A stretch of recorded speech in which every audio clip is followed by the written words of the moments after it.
Good morning વિદ્યાર્થી મિત્રો, હું દેસાઈ ભાવી. આપણે પી વિભાગની વાતો કરતા હતા. 2 સમૂહ પતી ગયા છે. 15મા સમૂહમાં ગઈકાલે આપણે રાસાયણિક ગુણધર્મ અને નાઇટ્રોજન પોતાના સમૂહના અન્ય તત્વોથી કેવી રીતે જુદું પડે એ જોયું હતું. આ ઉપરાંત બીજી અન્ય બાબતો જોઈ હતી. હવે આજે આપણે આગળ વધીએ છીએ. આજે આપણે નાઇટ્રોજનની બનાવટ, એના ગુણધર્મ અને રાસાયણિક પ્રક્રિયાની કેટલીક વાતો કરીશું.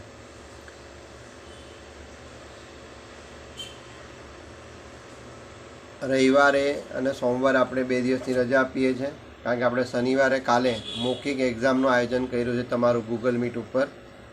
બરાબર છે. તો હવે અઠવાડિયામાં એક દિવસ દર શનિવારે તમારે મૌખિક પરીક્ષા આપવાની રહેશે, જેનું ટાઈમ ટેબલ તમને મોકલી આપવામાં આવ્યું છે.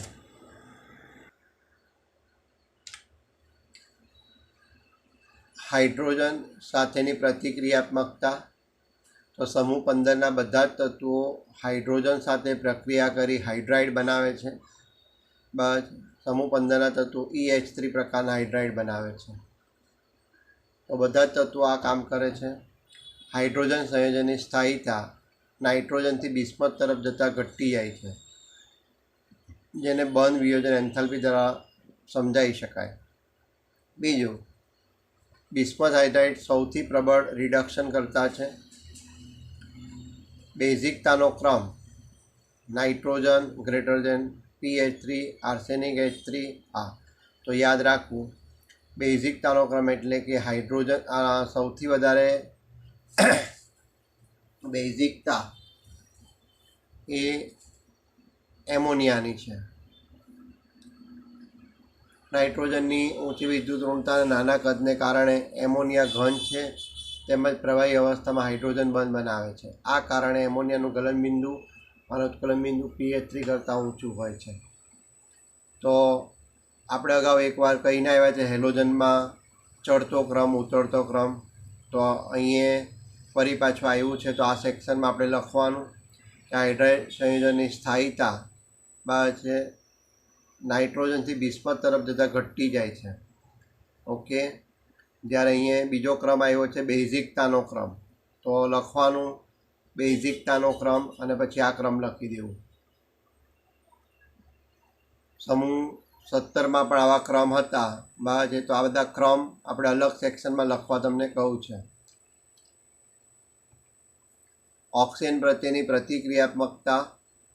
તો મોટાભાગે બધા જ તત્વો સમૂહ 15ના ઓક્સિજન સાથે પ્રક્રિયા કરી 2 પ્રકારના ઓક્સાઇડ બનાવે છે, E2O3 અને E2O5. આ બીજું ખાસ સેન્ટેન્સ યાદ રાખવું, તત્વની ઊંચી ઓક્સિડેશન અવસ્થાવાળા ઓક્સાઇડ નીચી ઓક્સિડેશનવાળા ઓક્સાઇડ કરતાં વધુ એસિડિક હોય છે. તો હવે આ E2O3 છે ને આ E2O5 છે, તેમાં ઓક્સિડેશનમાં +5 હોય, એમાં +3 હોય. તો જેની ઓક્સિડેશન અવસ્થા વધુ એ વધુ એસિડિક હોય છે, ત્યાં ધ્યાનમાં રાખવું. તેમજ એસિડિક લક્ષણ સમૂહમાં ઉપરથી નીચે તરફ જતાં ઘટે છે. એટલે સૌથી વધારે એસિડિક કોણ?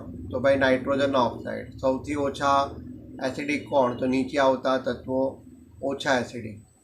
હવે સમૂહમાં ઉપરથી નીચે જાઓ એટલે બેઝિકતા વધતી હોય છે.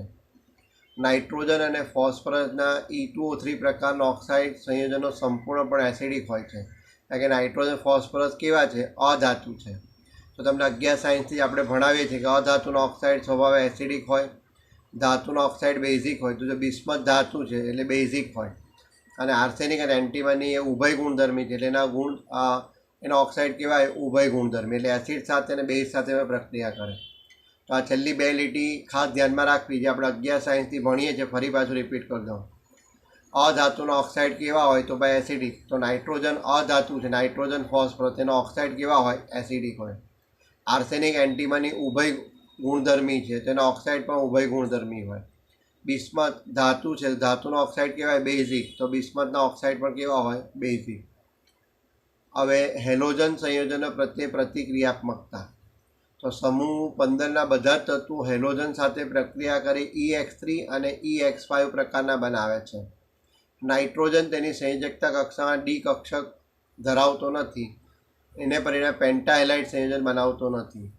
પેન્ટાહેલાઇડ સંયોજનો ટ્રાહેલાઇડ સંયોજનો કરતાં વધુ સહસંયોજક હોય છે. આમ થવાનું કારણ પેન્ટાહેલાઇડ સંયોજન 5 ઓક્સિડેશન અવસ્થા હોય છે, ત્યારે ટ્રાહેલાઇડ સંયોજન +3 ઓક્સિડેશન અવસ્થા હોય છે. એટલે એવું કહે છે કે ભાઈ નાઇટ્રોજન એ EX5 પ્રકારનું સંયોજન નહીં બનાવી શકે, કારણ કે એમાં ડી કક્ષકનો અભાવ છે. પણ જેટલા બાકીના તત્વો પેન્ટાહેલાઇડ સંયોજનો બનાવે છે એ ટ્રાહેલાઇડ સંયોજનો કરતાં વધુ સહસંયોજક છે, કારણ કે પેન્ટાહેલાઇડ સંયોજન +5 ઓક્સિડેશન અવસ્થા શક્ય હોય છે અને ટ્રાહેલાઇડમાં +3 ઓક્સિડેશન અવસ્થા શક્ય હોય છે. તો અંડરલાઇન કરેલી વસ્તુ જરાક ધ્યાનમાં રાખવી. હવે આ સ્ક્રીન ઉપર નાઇટ્રોજનના કિસ્સામાં NF3 સ્થાયી હોય છે. BF3 સિવાયના ટ્રાહેલાઇડ સંયોજન મુખ્ય સહસંયોજક સ્વભાવ ધરાવે છે. તો આપણે જરાક ધ્યાન, એનો મતલબ BF3 આયોનિક લાક્ષણિકતા ધરાવતો હશે. બરાબર છે? આ બે સેન્ટેન્સને યાદ રાખવું. તમામ સમૂહ 15ના તત્વો ધાતુ સાથે પ્રક્રિયા કરી ધાત્વીય સંયોજન બનાવે છે. બરાબર છે? તો ભાઈ calcium nitride, calcium phosphide, sodium arsenide, zinc antimonide, magnesium bismuthide, તો આ બધા ધાતુ સાથે બનાવેલા સંયોજનો છે.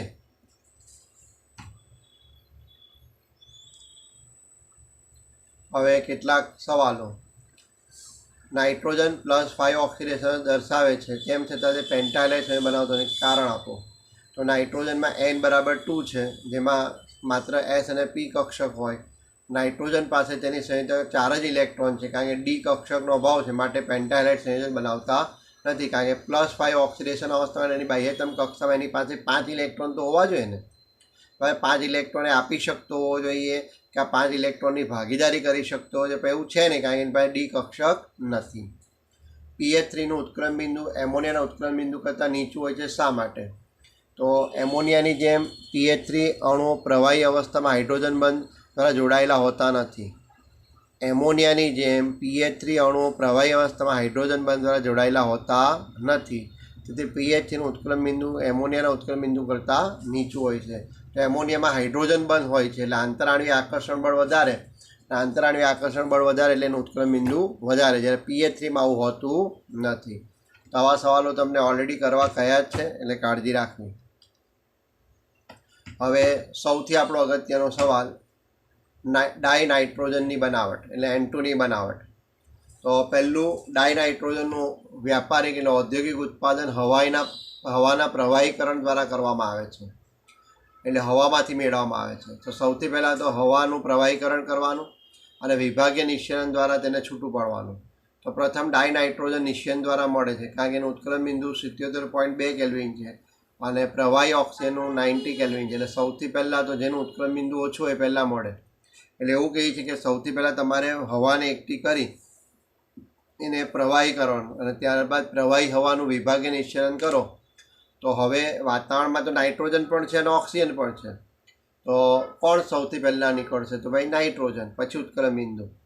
આ જ વસ્તુ આપણે ઓક્સિજનની બનાવટમાં પણ કહીશું. એટલે આ બનાવટ 2 in 1 થઈ ગઈ, નાઇટ્રોજનની પણ થઈ ગઈ અને ઓક્સિજનની પણ. એટલે ધ્યાનમાં રાખવું. એટલે એ ઉત્ક્રમ બિંદુ યાદ રાખવા જરૂરી છે. ઓકે, ચાલો. બીજી બનાવટ પ્રયોગશાળામાં. તો પ્રયોગશાળામાં તમને થોડી માત્રામાં નાઇટ્રોજન જોતો તો કેવી રીતે બનાવશો?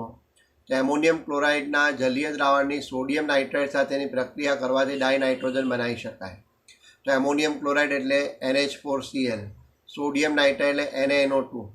આપણી મુખ્ય પ્રોડક્ટ શું છે? ડાયનાઇટ એટલે N2. હવે Na+Cl- તો NaCl, અને ઓક્સિજન કઈ રીતે દૂર થઈ ગયો? તો પાણી તરીકે. ઓકે, હવે સમીકરણને બેલેન્સ કરો તો ઓક્સિજન 2 છે, એટલે 2 મૂકી દો, તો આખું સમીકરણ બેલેન્સ થઈ જાય છે. તો અગાઉ પણ આપણે કહીને આવ્યા છે કે સમીકરણને કારણે તમે આ પાઠ છોડતા નહીં. તમને હવે એવું પણ પૂછી શકાય કે એમોનિયમ ક્લોરાઇડ અને સોડિયમ નાઇટ્રાઇડના મિશ્રણમાંથી ખાલી જગ્યાનું ઉત્પાદન થાય છે, હવે ડાયનાઇટ્રોજન વાયુ. હવે તમને એવું પણ પૂછે ammonium chloride plus sodium nitride will give ખાલી જગ્યા, એટલે તમારે સમીકરણ પૂર્ણ કરવાનું હોય. હવે આ જે બનાવટ છે, આ પ્રક્રિયા દરમિયાન થોડા પ્રમાણમાં NO અને નાઇટ્રિક એસિડ પણ બને છે. આ અશુદ્ધિઓને આ પ્રક્રિયા દરમિયાન ઉત્પન્ન થતા વાયુઓને પોટેશિયમ ડાયક્રોમેટ ધરાવતા જલીય સલ્ફ્યુરિક એસિડમાં દૂર કરી શકાય છે. તો આ જે આડ પેદાશ છે એને કેવી રીતે દૂર કરી શકાય એવું પણ તમને પૂછવું હોય તો પૂછી શકાય. તો પોટેશિયમ ડાયક્રોમેટ ધરાવતા જલીય સલ્ફ્યુરિક એસિડમાંથી પસાર કરો એટલે આ અશુદ્ધિઓ દૂર કરી શકાય. તો આ પણ ધ્યાનમાં રાખવું. હવે ત્રીજી બનાવટ, એમોનિયમ ડાયક્રોમેટના ઉષ્મીય વિઘટન દ્વારા નાઇટ્રોજન વાયુ મળે છે. તો NH4 twice Cr2O7 will give heat. તો N2 વત્તા H2 ઓક્સિજન તો હંમેશા પાણી તરીકે જ દૂર થાય છે અને ક્રોમિયમ ઓક્સાઇડ તરીકે દૂર થાય Cr2O3. ઓકે, સમીકરણને બેલેન્સ કરવું સહેલું છે. તમારે આને જોઈને બેલેન્સ કરવાનું એટલે તમારું કામ થઈ જશે. તો એ ક્રોમિયમ 2 છે એટલે આને તો છંછેડાયું છે નહીં, આને પણ નહીં. તો બાકી રહી ગયા હાઇડ્રોજન. હાઇડ્રોજન કેટલા છે? 8. તો અહીંયા 4 કરી દો એટલે 4 દુ 8 થઈ ગયા. તો થોડું આ રીતે બોલતા જઈને વારંવાર લખતા જઈને કામ કરશો તો તમને કોઈ વાંધો આવશે નહીં. તો એમોનિયમ ડાયક્રોમેટના ઉષ્મીય વિઘટન દ્વારા ડાયનાઇટ્રોજન વાયુ બનાવી શકાય છે. હવે ચોથી બનાવટ, તો સોડિયમ અથવા બેરિયમ એઝાઇડના ઉષ્મીય વિઘટન દ્વારા અતિશુદ્ધ ડાયનાઇટ્રોજન વાયુ બનાવી શકાય છે. આ ખાસ ધ્યાનમાં રાખવાનું છે. તમને પૂછે કે અતિશુદ્ધ ડાયનાઇટ્રોજન વાયુ તમે કેવી રીતે મેળવશો? તો સોડિયમ અથવા બેરિયમ એઝાઇડના ઉષ્મીય વિઘટન દ્વારા. તો બેરિયમ એઝાઇડ એટલે BaN3 ટ્વાઇસ. હવે આનું વિઘટન થઈ જાય એટલે બેરિયમ છૂટું પડે વત્તા 3N2. આ નાઇટ્રોજન વાયુ છૂટો પડી ગયો. આ જ રીતે સોડિયમ એઝાઇડ, તો બેરિયમ જગ્યાએ સોડિયમ લખી દેવાનું. તો ખૂબ જ અગત્યનું છે મિત્રો. તો બનાવટવાળું જે આપણે સેક્શન છે તમને આ થિયરી 2 વાર લખવાની છે. એકવાર તમે રેગ્યુલર નોટમાં લખો છો તે અને પેલું સેક્શન વાઇઝ લખો છો તે. તો બનાવટમાં જ્યાં તમે સેક્શન પાડ્યું છે 18, 17 અને 15 સમૂહમાં, તો પછી તમારા નાઇટ્રોજનની બનાવટ એમ હેડિંગમાં એક જ પેજ ઉપર લખવું. તો બનાવટ કેટલી થઈ ગઈ? તો ટોટલ 4. પહેલું ઔદ્યોગિક બનાવટ, બીજી પ્રયોગશાળામાંથી, ત્રીજી એમોનિયમ ડાયક્રોમેટના ઉષ્મીય વિઘટન દ્વારા, ચોથી સોડિયમ અને બેરિયમ એઝાઇડના ઉષ્મીય વિઘટન દ્વારા. ઓકે, તો ઉષ્મીય વિઘટનવાળું 2 આવ્યું છે. અને આ પહેલી બનાવટ તો ઓક્સિજનમાં પણ આ જ રીતે આવશે. એટલે ઉત્કલન બિંદુ યાદ રાખવું કે નાઇટ્રોજનનું 77.2 અને પ્રવાહી ઓક્સિજનનું 90 કેલ્વિન. ઓકે, આગળ વધીએ. હવે ગુણધર્મ. મિત્રો ફરી પાછું તમને રિક્વેસ્ટ કરું છું છે કે લોકડાઉનનો પીરિયડ માર્ચ મહિનાથી ચાલુ થયેલો હતો.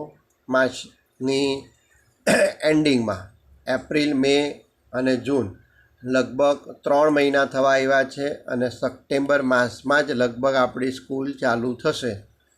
અને તમને કહું છે તે પ્રમાણે મોટાભાગનો અભ્યાસક્રમ આપણો લોકડાઉનના સમય દરમિયાન પૂરો થાય છે. આપણા સૌથી અગત્યના પાઠ 1 થી 5 પાઠ છે, જેમાં 1 થી 4 પાઠ પૂરા થઈ ગયા છે.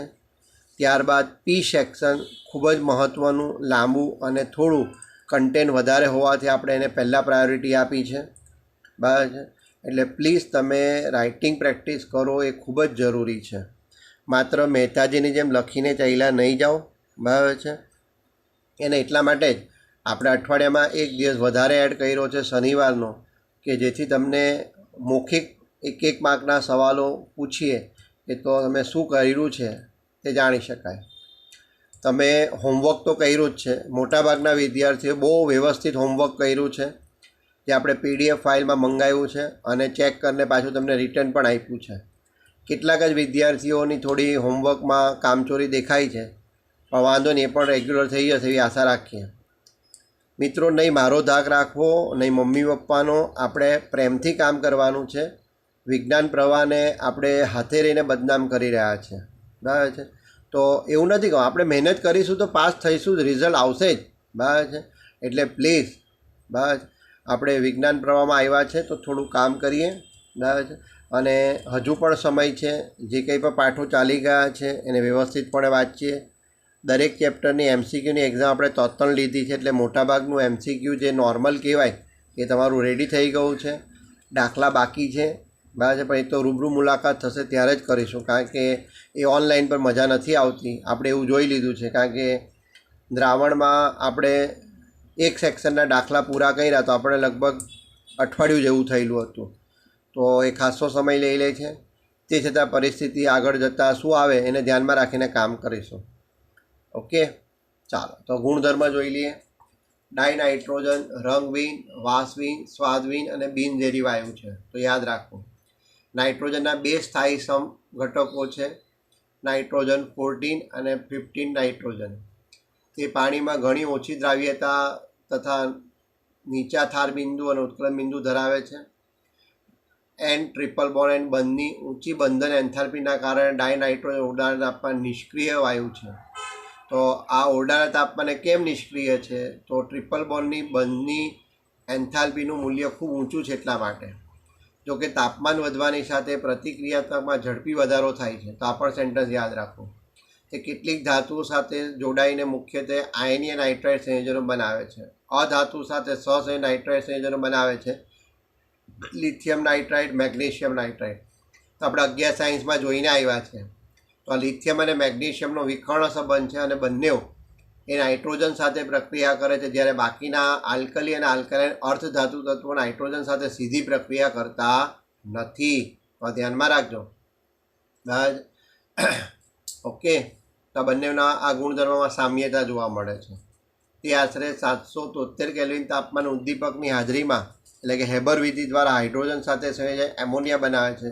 ધોરણ 10થી તમે આ શીખતા આવ્યા છો કે હેબર વિધિમાં નાઇટ્રોજન હાઇડ્રોજન વચ્ચે પ્રક્રિયા થાય 1:3ના પ્રમાણમાં, એટલે 2 મોલ એમોનિયા મળે છે. ડાયહાઇડ્રોજન માત્ર ઊંચા તાપમાને ડાયઓક્સિજન સાથે સંયોજાઈ નાઇટ્રિક ઓક્સાઇડ બનાવે છે. આપણે કેમિકલ કાઇનેટિકમાં કહીને આવ્યા છે કે ભાઈ નાઇટ્રિક ઓક્સાઇડ બનવાની પ્રક્રિયાનો સમતુલન અચળાંક તો ખૂબ ઊંચો છે, પણ ક્યારે થશે કહી શકાય નહીં. અમુક જ સંજોગોમાં, એટલે જ્યારે આકાશમાં વીજળી થાય છે ત્યારે નાઇટ્રોજન ઓક્સિજન વચ્ચે પ્રક્રિયા થાય નાઇટ્રિક ઓક્સાઇડ બને છે. તો વાતાવરણમાં તો વિપુલ માત્રામાં નાઇટ્રોજન પણ છે અને ઓક્સિજન પણ છે, અને આનો સમતુલન અચળાંક ખૂબ ઊંચો છે. અને સમતુલન અચળાંક ખૂબ ઊંચો હોય તો આપણને મહત્તમ નિપજ પ્રાપ્ત થવી જોઈએ, પરંતુ આ પ્રક્રિયા ક્યારે થશે એ કહી શકાય નહીં. અમુક જ સંજોગોમાં જ્યારે આકાશમાં વીજળી થાય છે ત્યારે આ પ્રક્રિયા થઈ નાઇટ્રિક ઓક્સાઇડ બને છે. તો આ ધ્યાનમાં રાખવાનું છે. બરાબર છે. કેમિકલ કાઇનેટિકના અનુસંધાનમાં પણ પૂછી શકાય. ઉપયોગ. તો ડાયનાઇટ્રોજનનો મુખ્ય ઉપયોગ એમોનિયા અને નાઇટ્રોજન ધરાવતા અન્ય ઔદ્યોગિક રસાયણો ઉત્પાદનમાં, દાખલા તરીકે કેલ્શિયમ સાયનેમાઇડ, જ્યાં નિષ્ક્રિય વાતાવરણની જરૂરિયાત હોય ત્યાં તેનો ઉપયોગ જોવા મળે છે. દાખલા તરીકે લોખંડ અને સ્ટીલ ઉદ્યોગમાં પ્રતિક્રિયાત્મક રસાયણો માટે નિષ્ક્રિય મંદક તરીકે. પ્રવાહી ડાયનાઇટ્રોજનનો ઉપયોગ જૈવિક પદાર્થો અને ખાદ્ય સામગ્રીની જાળવણી માટે પ્રશીતક તરીકે તથા ક્રાયો સર્જરીમાં થાય છે. આ અગાઉ આપણે કહ્યું તે સોડિયમ એઝાઇડની ઉષ્ણવિઘટન પ્રક્રિયા લખો. તો બેરિયમની જગ્યા પર સોડિયમ એઝાઇડ લખી દો તમારું કામ થઈ જશે. કોઈ હતું તો sodium એઝાઇડ Na(N3) will give Na+3N2. સમીકરણ બેલેન્સ કરો એટલે થઈ જશે. અને અનુસંધાનમાં એક સવાલ છે કે ઓરડાના તાપમાન નાઇટ્રોજન શા માટે ઓછો પ્રતિક્રિયાત્મક છે? તો આપણે જોઈને આવ્યા છે કે N(N)ની ઊંચી બંધન વિયોજન એન્થાલ્પીને પરિણામે એ ઓરડાના તાપમાને નિષ્ક્રિય છે. તો મિત્રો આજે જે કંઈ પણ ચાલ્યું છે એની એક હાઇલાઇટ આપી દઈએ આપણે ઝડપથી.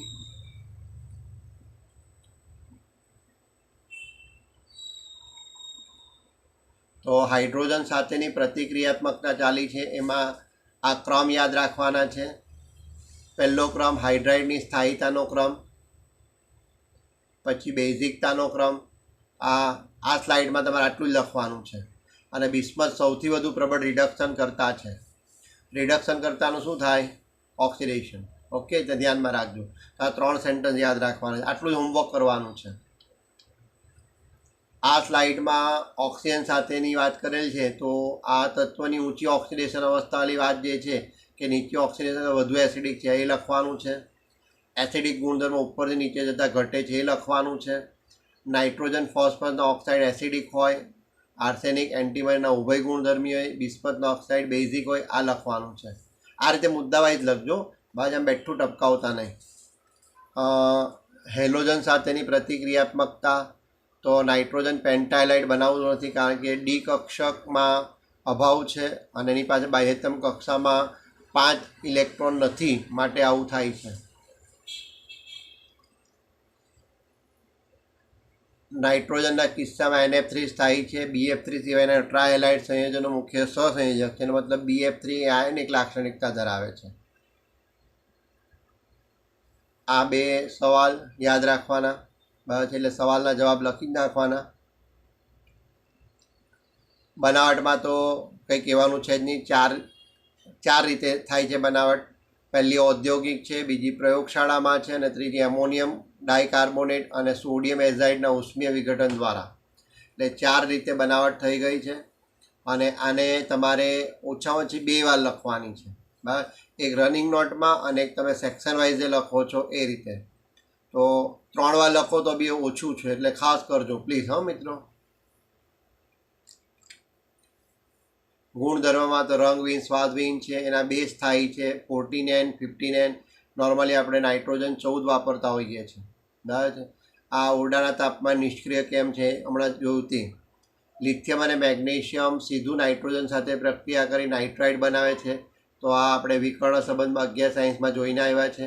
હેબર વિધિ દ્વારા એમોનિયાની બનાવટમાં નાઇટ્રોજન અને હાઇડ્રોજન 1:3ના પ્રમાણમાં સંયોજાઈ એમોનિયા બનાવે છે, એ આપણને ખબર છે. ઉપયોગ ખાસ કરવાના છે. તો ઉપયોગ તમે એક જ વાર પહેલાં અલગ સેક્શનમાં લખતા હોય ને ચાલશે. સમૂહ 17, 18ના જ્યાં ઉપયોગ લખ્યા છે તો ત્યાંના પણ ઉપયોગ લખી દેવા, બરાબર છે. સમૂહ 18માં XeF2, XeO3, XeOF4ના ઉપયોગ લખ્યા છે. તો સમૂહ 17માં ક્લોરિન, HClના ઉપયોગ લખ્યા છે. તો આજે નાઇટ્રોજનના ઉપયોગ પણ લખી દેવા. કારણ કે ઉપયોગ 4-5 વાર લખવાનો કોઈ મતલબ નહીં, અને વારંવાર તમારે વાંચવું પડશે. અને જો તમે લખવાના હોય તો મુદ્દા વાઇઝ એક જ વાર લખવાનું છે, અને મુદ્દા વાઇઝ આ રીતે પેરેગ્રાફ વાઇઝ નહીં ટપકાવતા, બરાબર છે. મુદ્દા વાઇઝ લખજો. એટલે ઉપયોગ આપણે વાંચવાના છે વારંવાર, અને લખીને વધારે ખોટી મહેનત કરવાની કોઈ જરૂર છે નહીં. તો સામાન્ય રીતે બનાવટ છે, સમીકરણ છે, એની પ્રેક્ટિસ તમારે કરવી જોઈએ. અને તમે બનાવટમાં જો તો આજે એક પણ જગ્યાએ મેં એવું નથી કીધું કે તમારે 12, 22 કે 23 એવું યાદ રાખવાનું છે. આરામથી બેલેન્સ કરી શકાય. એટલે તમે ઓરિજિનલ સેન્ટન્સ યાદ રાખો એટલે તમારું કામ થઈ જશે. ઓકે, ખ્યાલ આવે છે. આ પહેલી બનાવટ જે છે એમાં તો તમારે કંઈ કરવાનું છે નહીં, સાદું સિમ્પલ લખાણ છે ને ઉત્કલન બિંદુ યાદ રાખવાના. બીજામાં એમોનિયમ ક્લોરાઇડ અને સોડિયમ નાઇટ્રાઇડ વચ્ચે પ્રક્રિયા થાય નાઇટ્રોજન મળે. બાકીની ગૌણ પેદાશ કઈ રીતે મળે તમને કહી દીધું.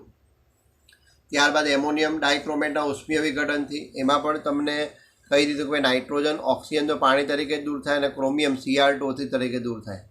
સોડિયમ એઝાઇડ અને બેરિયમ એઝાઇડમાં નાઇટ્રોજન મળે, બાકી જે કંઈ પણ રહ્યું ધાતુ એમાં જ છૂટી પડી જાય. એટલે બેરિયમ અને સોડિયમ, પછી તમારે સમીકરણ બેલેન્સ કરતા હોય.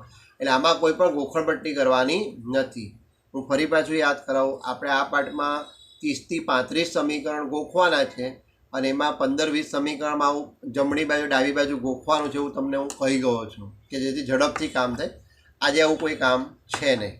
ઓકે, તો પ્લીઝ મિત્રો આટલું કરશો.